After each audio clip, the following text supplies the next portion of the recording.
গ্রামের মহিলারা কি বাইরের কাজ ছেড়ে পিছিয়ে আসছেন? পরিসংখ্যান কিন্তু একথাই বলছে।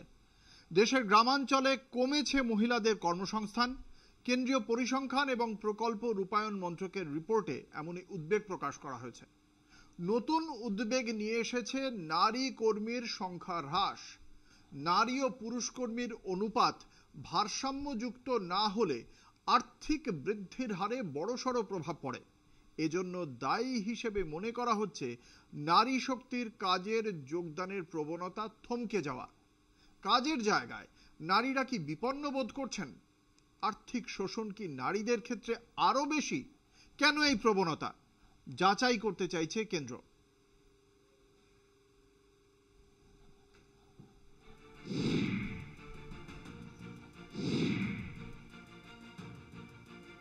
ভারতের আর্থিক বৃদ্ধি হারের প্রধান ভূমিকা গ্রামীণ অর্থনীতি। আবার গ্রামীণ অর্থনীতির সবথেকে শক্তিশালী হাত নারীদের অংশগ্রহণ। কৃষি, ক্ষুদ্র মাঝারি শিল্প, স্বনিযুক্তি প্রকল্প, মৎস্য চাষ, হস্তশিল্পের মেরুদণ্ড বলা যায় নারী কর্মীদের।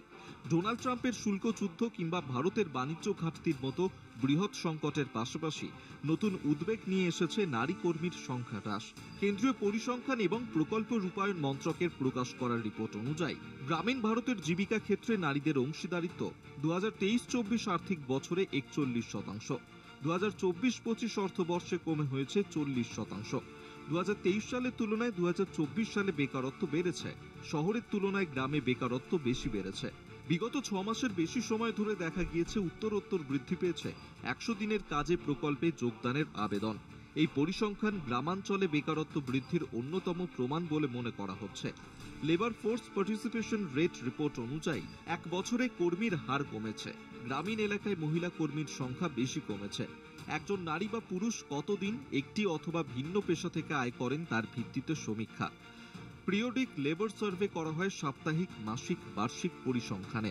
রিজার্ভ ব্যাংক এবং অর্থ মন্ত্রকের দীর্ঘদিন ধরেই একটি প্রধান উদ্বেগ হলো কেন গ্রামীণ ক্রয় ক্ষমতা এবং ভোগ্যপণ্য ক্রয় প্রবণতা কমছে।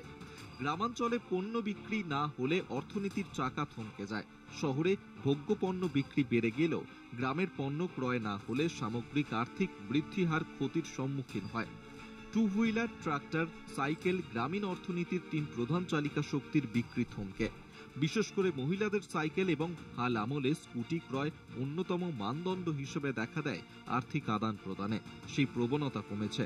2025 সালের মার্চ মাসে সামান্য উন্নতির আভাস দেখা গেলেও সেটা নগণ্য। নারী ও পুরুষ কর্মীর অনুপাত ভারসাম্যযুক্ত না হলে আর্থিক বৃদ্ধি হারে বড়সড় প্রভাব পড়ে। কলকাতা টিভি।